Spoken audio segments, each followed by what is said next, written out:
December 8, 2024 నుంచి ఏం జరుగుతుందో మీరు అందరూ చూస్తున్నారు. మీ అందరికీ మై అపాలజీస్, నన్ను క్షమించండి.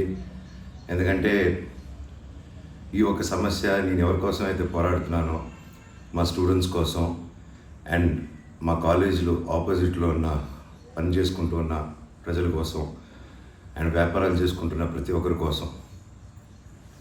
అండ్ నేను ఫస్ట్ నుంచి దాని మీద మాట్లాడుతుంటే అది తప్ప డైవర్షన్ చేస్తూ నా మీద అటాక్లు చేస్తూ నా కుటుంబ సభ్యులను లాగుతూ నన్ను ఒక మనిషిని ఎన్ని విధాలుగా ఇబ్బంది పెట్టాలో అన్ని విధాలుగా ఇబ్బంది పెట్టేస్తున్నారు. అండ్ భయపడతారు అనుకుంటున్నారేమో, అది జరగని పని, ఈ జన్మకి జరగదు. అది నేను తప్పు చేయలేదు. నా మీద, నా భార్య మీద దాదాపు 32 కేసుల వరకు వేశారు. 32 కేసులు ఢిల్లీ నుంచి వాళ్ళ మనుషులతో, తిరుపతి నుంచి, హైదరాబాద్ నుంచి, ఎన్ని కోర్టులు ఉంటే అన్ని కోర్టుల నుంచి, ఎన్ని కలెక్టర్ ఆఫీసులు ఉంటే అన్ని కలెక్టర్ ఆఫీసుల నుంచి, అండ్ అన్ని బోగస్ కేసులే. అండ్ అన్నింటికి నాది ఒకటే రిప్లై, ఎందుకంటే నిజానికి ఒకే వర్షన్ ఉంటుంది, అబద్ధానికి అన్ని వర్షన్స్ ఉంటాయి. క్లుప్తంగా ఈ మధ్య జరిగింది. నేను ఫస్ట్ ఏం చెప్తున్నాను, వీళ్ళు బౌన్సర్స్ చేసుకొని మా వాళ్ళందరినీ కొడుతున్నారు, అక్కడ ఊరు వాళ్ళందరినీ కొడుతున్నారు, స్టూడెంట్స్ని కొడుతున్నారు అని నేను చెప్తూనే వస్తున్నాను. నేను అలా చెప్తుండగా నేను రాయచోటికి ఒక ఫంక్షన్కి వెళ్ళినప్పుడు ఆ ఫంక్షన్లో ఇక్కడ ఉన్న వాళ్ళందరూ వచ్చి ఒక వ్యక్తి రాకుండా ఇక్కడ వ్యాపారం చేసుకుంటుంటే ఆయన స్టోర్లో దూరి వస్తువులన్నీ ధ్వంసం చేసి కొట్టేసి అక్కడ ఉన్న స్టూడెంట్స్ని కొట్టి అద్దాలన్నీ పగలగొట్టి ఆ వీడియోస్ అన్నీ వచ్చాయి బయటికి. ఇంకా చాలా వీడియోస్ ఉన్నాయి. అన్నీ నేను చంద్రగిరి సిఐ గారికి ప్రతి ఒక్కరికి ట్రాన్స్ఫర్ చేయడం జరిగింది. ఓనర్ ఇంకా కనిపించలేదు, ఆయన ఏమయ్యాడో ఎవరు దీంట్లో ఉన్నారో తెలియదు. కాకపోతే వచ్చి కంప్లైంట్ అది చూసిన వాళ్ళు వచ్చి కంప్లైంట్ ఇస్తున్నా కంప్లైంట్ తీసుకోలేని పరిస్థితి. కంప్లైంట్ రాసిస్తే కంప్లైంట్ బాగాలేదు, ఇది బాగాలేదు, సో ఇంకోటి రాసుకోరండి. ఒక 3 రోజుల తర్వాత కాదండి చెప్తున్నది కంప్లైంట్ అంటే 3 రోజులు అయిపోయింది కదా ఇంకెందుకు అంటే, ఇన్ని రోజులు నేను కొట్లాడుతున్నారని చెప్తూ పోరాటం జరిగే మధ్యలోనే ఇలా వచ్చి అటాక్ చేసుకుని ఎవడేం చేయలేరు ఇక్కడ అని ఒక మాబ్క్రసీ జరుగుతుంది. అండ్ నిన్న రాత్రి కూడా నాకు ఇంటెలిజెన్స్ నుంచి మా హాస్టల్ ఓనర్ సురేష్ అన్నకి ఆ వాయిస్ రికార్డింగ్ కూడా మీకు పంపిస్తాను.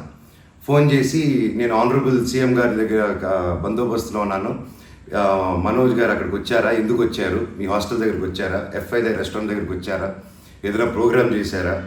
నేను ఆ సార్కి చెప్పాను, సార్ ఇఫ్ ఎనీథింగ్ నన్ను అడగండి. నేను ఆ సార్తో ముందు కూడా మాట్లాడాను, మీరు వాళ్ళని ఇబ్బంది పెట్టకండి, ఎనీథింగ్ ఎనీ టైం నాకు ఫోన్ చేయండి అన్నాను. పైగా నిన్న మధ్యాహ్నం 3-4 అలా జరిగింది ఆ ఫోన్ రావడం, నేను ఆ సార్తో మాట్లాడటం.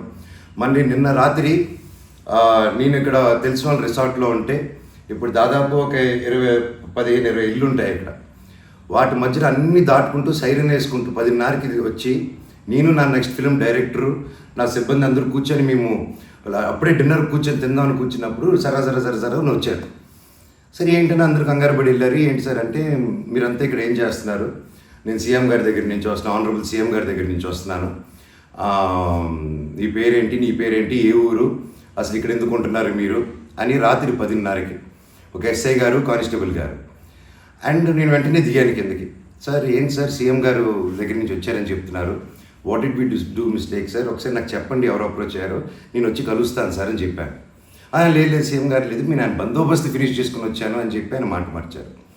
ఓకే సార్ అంటే మేము దాదాపు ఒక 10-15 మంది ఉన్నామండి ఇక్కడ రిసార్ట్లో, ఒక 3 ఇల్లు తీసుకుని ఉన్నాము. అండ్ అందరూ చూస్తున్నారు, అన్ని రికార్డింగ్స్ అన్నీ చేస్తున్నాము మేము జరిగిందంతా. లేదు సార్ ఇలా అన్అఫీషియల్గా కాదు సార్, స్టేషన్కి వెళ్దాము, అక్కడైతే రికార్డింగ్ ఉంటుంది, డైరెక్ట్ డీజీపీ గారి ఆఫీస్కి ఉంటుంది, let's do that recording that sir అని చెప్పి మీ కారు వద్దండి స్టేషన్కి వెళ్ళి నాకు ఒకటే చెప్పండి, ఆనరబుల్ సీఎం గారి పేరు ఎందుకు తీశారు మీరు, అండ్ మా వాళ్ళని ఎందుకు ఇంటిమిడేట్ చేస్తున్నారు, అక్కడ షాప్ ఇరిగిపోయి అదంతా చేసి నేను కంప్లైంట్ చేస్తుంటే వాళ్ళని ఏం చేయట్లేదు, అది అడిగిన వాడిని మాత్రం ఇలా వచ్చి టార్చర్ చేస్తున్నారు. భయానికంటే ప్రేమ గొప్పదండి, అది నేను నమ్ముతాను. అండ్ నేను మళ్ళీ చెప్తాను, జరిగింది ఇది. అండ్ నేను అక్కడికి వెళ్ళిన తర్వాత పోలీస్ స్టేషన్కి నేను నా కారులో ఎక్కి స్టేషన్కి వెళ్ళాను. వెనకెళ్ళి ఎస్ఐ గారు వస్తున్నారు. స్టేషన్ లోపల ఆగి వెళ్ళిన తర్వాత ఎస్ఐ గారు 500 మీటర్ల దూరంలో ఆగారు. ఆగిన తర్వాత మా వాళ్ళు వెళ్ళి సార్ వెయిట్ చేస్తున్నారు, రండి ఎందుకో వస్తానని కారు తీసి ఆయన వెళ్ళిపోయాడు, ఆయన కానిస్టేబుల్ గారు. నేను లోపలికి వెళ్ళి హెడ్ గారు ఉన్నారు, ఇంకో కానిస్టేబుల్ గారు ఉన్నారు. అయ్యా కెమెరా ముందు మాట్లాడదామని చెప్పి, అయ్యా ఇలా వచ్చి నన్ను డిస్టర్బ్ చేశారు, ఎందుకు చేశారంటే ఎస్ఐకి ఫోన్ చేసి నేను తీయట్లేదు సార్ అంటే స్పీకర్ పెట్టండి అన్నాను, అన్నీ రికార్డ్ చేశారు.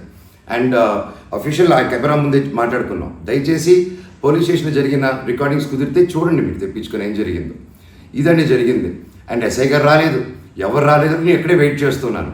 ఈలోగా సిఐ గారు ఫోన్ చేస్తే నాకు మెసేజ్ పెట్టండి సార్, మా వాళ్ళకి నేను ఇక్కడ నన్నే ఇంత ఇంటిమిడేట్ చేసి నన్నే ఇలా తొక్కాలని చూస్తూ ఉంటే ఇంకా మిగతా వాళ్ళందరినీ ఏం చేస్తారు సార్ మీరు, నేను ఊరి దాటాక వాళ్ళని ఏం చేస్తారు సార్, వాళ్ళకి ఏం ప్రొటెక్షన్ ఉంది అని చెప్పి అనడం జరిగింది. సో ఇది జరిగింది, ఎందుకంటే ఒక్కొక్కరు ఒక్కొక్క న్యూస్ క్యారీ చేస్తున్నారు. But this is the facts happen. నా దగ్గర ప్రతిదీ ఫ్యాక్ట్ ఉంది. నన్ను తప్పు అయితే నా షర్ట్ పట్టుకుని వరే మనోజ్ నువ్వు తప్పురా అని అడగండి మీరు, I'm ready for that. But దీంట్లో దీంట్లో ఏది నాది ఒక తప్పు లేదు. అండ్ ఈరోజు కూడా I'm going to meet SP గారు ఈరోజు 5 గంటలకి. ఆయన కలిసి ప్రతి ఒక్క ప్రూఫ్ ప్రతిదీ నా దగ్గర ఉండేది వెళ్ళి తీసుకెళ్ళి చూపించి సార్కి సబ్మిట్ చేయాలనుకుంటున్నాను. థ్యాంక్ యూ సో మచ్ అండి. జై హింద్. ఈ వీడియో నచ్చితే లైక్ చేయండి. అలాగే మా ఛానల్ ని ఫస్ట్ టైం కనుక చూస్తున్నట్టయితే ఇప్పుడే సబ్స్క్రైబ్ చేసుకుని పక్కనే ఉన్న గంట సింబల్ ని యాక్టివేట్ చేసుకోండి. అప్పుడే మేము పెట్టే ప్రతి వీడియో మీకు నోటిఫికేషన్ గా వస్తుంది. అలాగే ఈ వీడియో పూర్తిగా చూసినందుకు ధన్యవాదాలు.